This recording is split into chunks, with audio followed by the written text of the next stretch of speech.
यह कहानी मुंबई के एक बहुत गरीब परिवार की है। रमीत और उसकी पत्नी सीनू देवी अपनी दो बेटियों अन्नू और रूबी के साथ रहते थे। अन्नू की उम्र 11 साल थी और वह बहुत समझदार थी।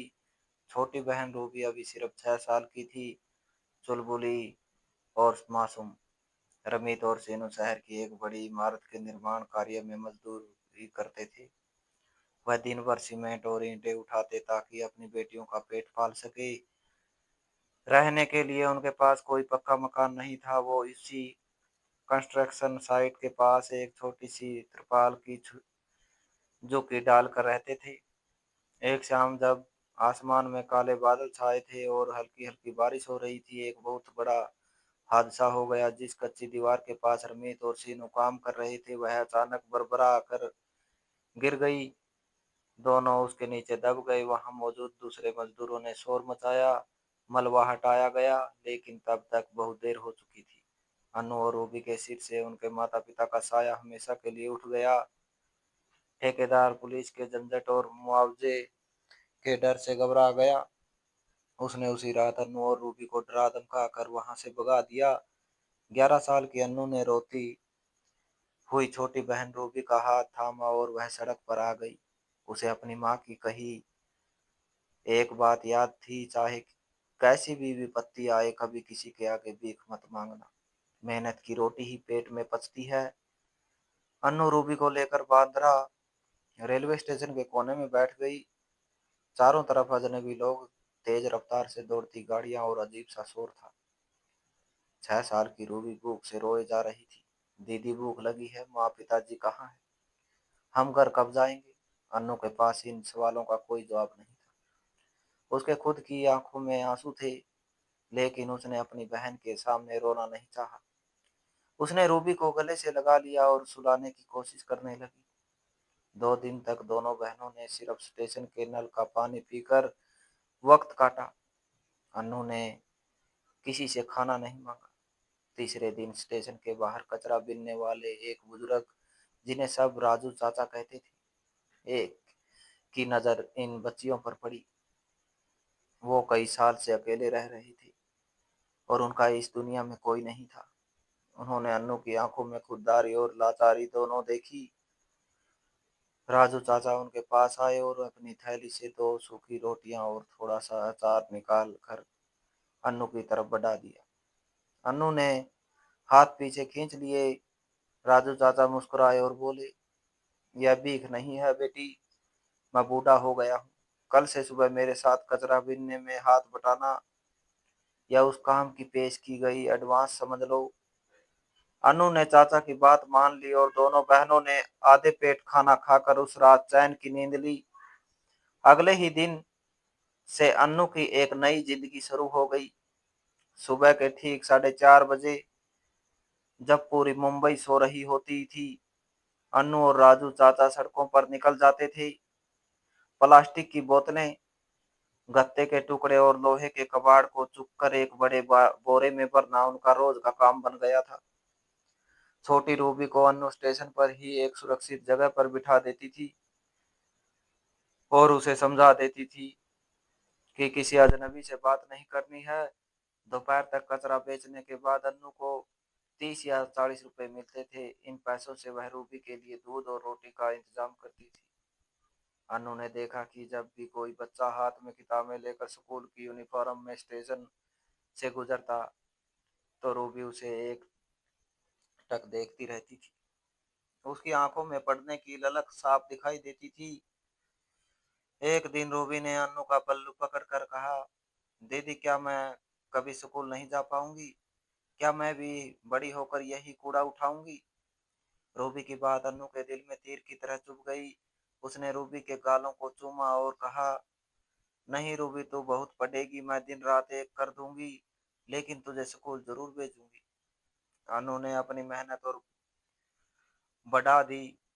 सुबह कचरा चुगने के बाद वो दोपहर में एक छोटी सी चाय की दुकान पर गई और वहां के मालिक से काम मांगा। मालिक ने उसकी उम्र देखकर पहले मना किया, लेकिन अन्नू के गिड़गिड़ाने पर बहुत से दुकान के जूठे बर्तन धोने और पोंछा लगाने के काम पर रखने के लिए तैयार हो गया। इसके बदले उसे रोज के 60-70 रुपए और बची हुई चाय मट्ठी मिल जाती थी। अनु खुद सूखी मट्ठी खा लेती और चाय के पैसे रूबी के पढ़ाई के लिए एक मिट्टी के गुल्लक में जमा करने लगी। जब रूबी 8 साल की हुई तो अनु ने तय किया कि अब उसकी पढ़ाई शुरू होनी चाहिए। वह उसे लेकर पास के एक सरकारी स्कूल में गई। वहां के हेडमास्टर ने जब देखा कि एक 13 साल की लड़की अपनी छोटी बहन का दाखिला कराने आई है, तो उन्होंने नियमों का हवाला दिया। तुम्हारे माता पिता कहाँ है? आधार कार्ड या कोई जन्म प्रमाण पत्र है? हेडमास्टर ने पूछा। अन्नू ने हाथ जोड़कर कहा, सर हमारे माता पिता मर चुके हैं। हमारे पास कोई कागज नहीं है, लेकिन मेरी बहन बहुत होशियार है। आप इसे बस स्कूल में बैठने की जगह दे दीजिए। मैं इसकी फीस और किताबों का पैसा अपनी मेहनत से भरूंगी। अन्नू की आंखों के आंसू और उसकी लगन देखकर हेडमास्टर का दिल पिघल गया। उन्होंने रूबी का नाम स्कूल में लिख लिया और उसे पुरानी किताबें मुफ्त में दिलवा दी। रूबी के लिए वो दिन दिवाली जैसा था। वह रोज सुबह उठकर अपनी साफी फ्रॉक पहनती और स्कूल जाती। जैसे जैसे साल बीतते गए, दोनों बहनें बड़ी होने लगी। अन्नू की मेहनत की बदौलत उन्होंने स्टेशन छोड़ दिया था और एक सलम चुप की झोपड़ी में एक छोटा सा कमरा किराए पर ले लिया था। उस कमरे की छत से बरसात में पानी टपकता था, लेकिन उनके लिए यह वो किसी महल से कम नहीं था, क्योंकि वो वहां सुरक्षित थी। पर समाज इतना सीधा नहीं होता। दो अनाथ और जवान होती लड़कियों को अकेले रहते देखकर बस्ती के कुछ आवारा लड़के उन पर कमेंट पास करते थे।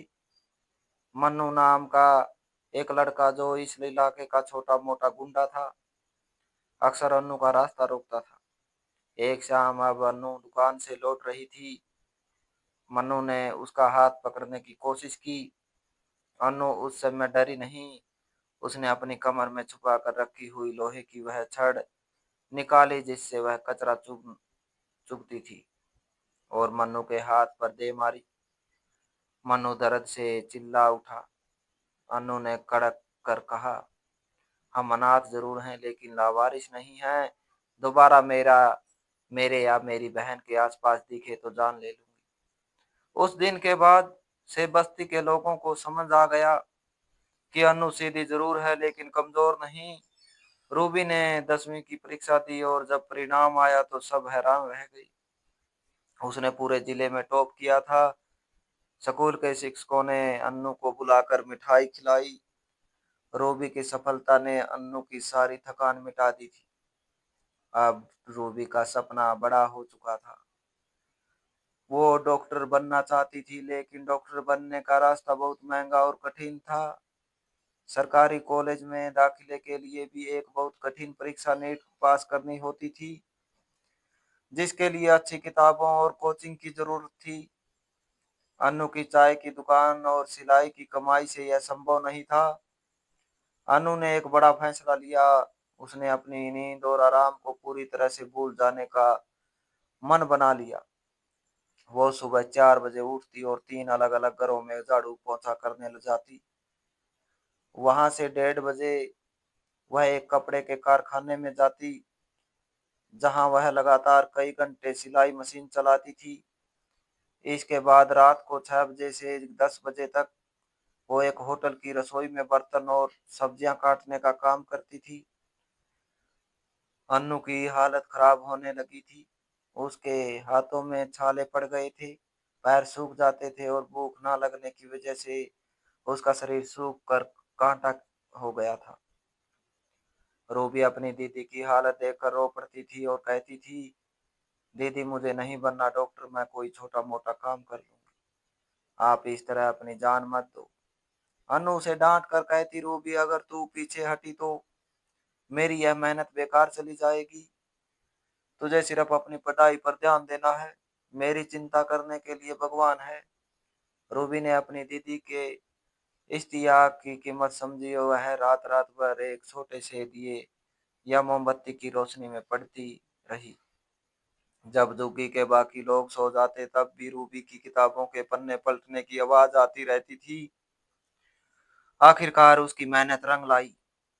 रूबी ने मेडिकल की प्रवेश परीक्षा बहुत अच्छे नंबरों से पास की और उसे मुंबई के सबसे बड़े सरकारी मेडिकल कॉलेज में सीट मिल गई। कॉलेज का माहौल रूबी के लिए बिल्कुल नया था। वहां अमीर घरों के बच्चे आते थे जो महंगे कपड़े पहनते थे और गाड़ियों से आते थे। रूबी के पास सिर्फ दो जोड़ी साधारण सूट थे और वह चप्पल पहन कर जाती थी। शुरुआत में कुछ छात्रों ने उसका मजाक भी उड़ाया, लेकिन रूबी ने उन सब बातों पर ध्यान नहीं दिया। उसका लक्ष्य साफ था। कॉलेज की फीस तो कम थी, लेकिन मेडिकल की किताबें बहुत महंगी आती थी। अन्नू अपनी पूरी कमाई रोशनी को बेच देती थी, जिससे वह किताबें खरीद सके।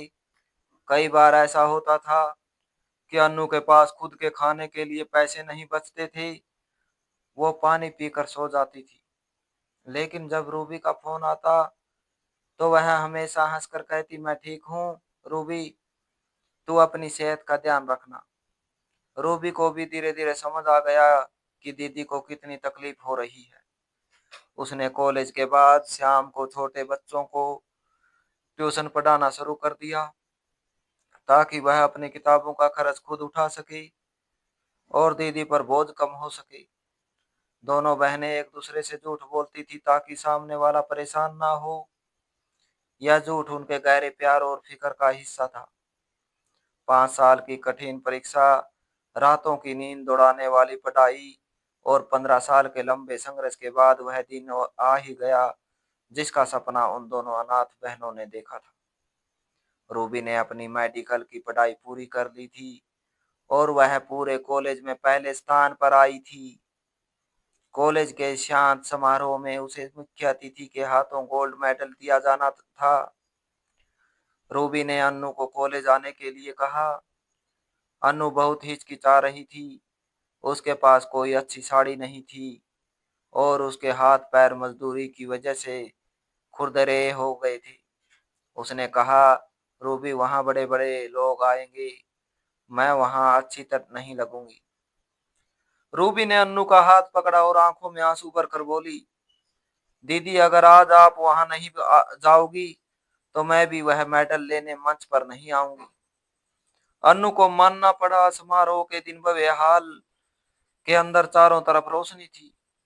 अन्नू एक बहुत ही साधारण सूती साड़ी पहनकर सबसे पीछे की लाइन में बैठ गई। वह अपनी फटी चप्पलों को साड़ी के पल्लू से छिपाने की कोशिश कर रही थी। मंच में रूबी मंच से रूबी का नाम पुकारा गया, डॉक्टर रूबी। पूरा हॉल तालियों के गड़गड़ाहट से गूंज उठा। रूबी मंच पर गई। उसने सफेद कोट पहना हुआ था और उसके चेहरे पर एक अलग ही तेज था। मुख्य अतिथि ने उसके गले में सोने का मेडल डाला और उसे सर्टिफिकेट दिया। इसके बाद रूबी को माइक पर दो शब्द बोलने के लिए कहा गया। रूबी ने माइक हाथ में लिया। उसकी उसकी नजरें हॉल में सबसे पीछे बैठी अन्नू को ढूंढ रही थी। जैसे ही उसने अन्नू को देखा, उसकी आंखों से आंसू छलक पड़े। उसने बोलना शुरू किया, आज मुझे जो यह डॉक्टर की उपाधि और गोल्ड मेडल मिला है, मैं इसकी हकदार नहीं हूँ। इस मेडल की असली हकदार वह महिला है जो इस हाल में सबसे पीछे की सीट पर बैठी है, मेरी बड़ी बहन, मेरी दीदी अन्नू। हॉल में बैठे सभी लोग पीछे मुड़कर देखने लगे।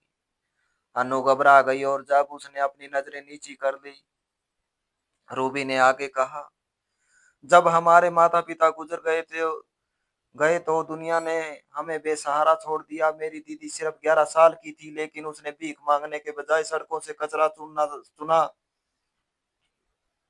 उसने खुद भूखे पेट रहकर दूसरों के घरों में बर्तन धोकर मुझे पढ़ाया। आज मेरे नाम के आगे जो डॉक्टर लगा है वो मेरी दीदी के खून और पसीने की स्याही से लिखा गया है।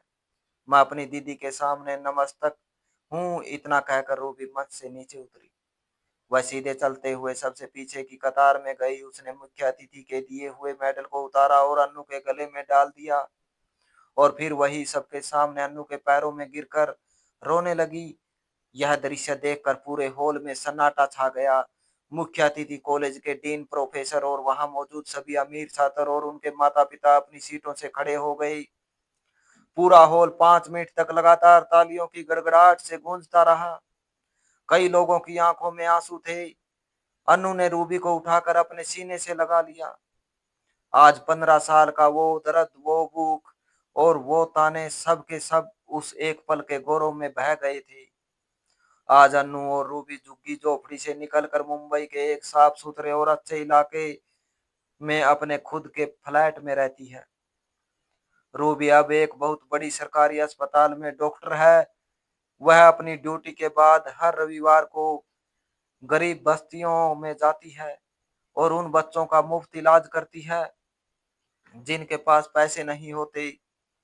अन्नू को अब काम करने की जरूरत नहीं है, लेकिन वह खाली बैठना पसंद नहीं करती। उसने अपने घर के एक हिस्से में अन्नू सिलाई केंद्र शुरू किया है, जहां वह अनाथ और गरीब लड़कियों को मुफ्त में सिलाई सिखाती है ताकि वह भी अपनी जिंदगी में आत्मनिर्भर बन सके और उन्हें कभी किसी के आगे हाथ ना फैलाना पड़े। अन्नू ने शादी नहीं की क्योंकि उसकी शादी की उम्र निकल चुकी थी, मगर रूबी की शादी उसने तय कर दी। वह लड़का भी एक बड़ा डॉक्टर है। इन दो बहनों की यह सीधी सादी कहानी हमें यह सिखाती है कि इंसान की परिस्थितियां चाहे कितनी भी खराब क्यों ना हो, अगर उसके पास ईमानदारी, कड़ी मेहनत का जज्बा और अपनों के लिए कुछ कर गुजरने की सच्ची चाहत हो, तो वह अपनी किस्मत खुद बदल सकता है। अंधकार कितना भी घना हो, सुबह का सूरज उगने से कोई नहीं रोक सकता। तो दोस्तों, इस कहानी को लेकर आपकी क्या राय है? कमेंट सेक्शन में कमेंट करके अपनी राय जरूर शेयर करें। और अगर आपको हमारी आज की कहानी अच्छी लगी हो तो प्लीज इसे लाइक शेयर जरूर करें। और ऐसी ही emotional, suspense, family story, love story, motivational story सुनने के लिए मेरे एसके की जुबानी 2.0 चैनल को सब्सक्राइब जरूर करें। तो मिलते हैं एक नई और दिलचस्प कहानी के साथ। Thanks for watching.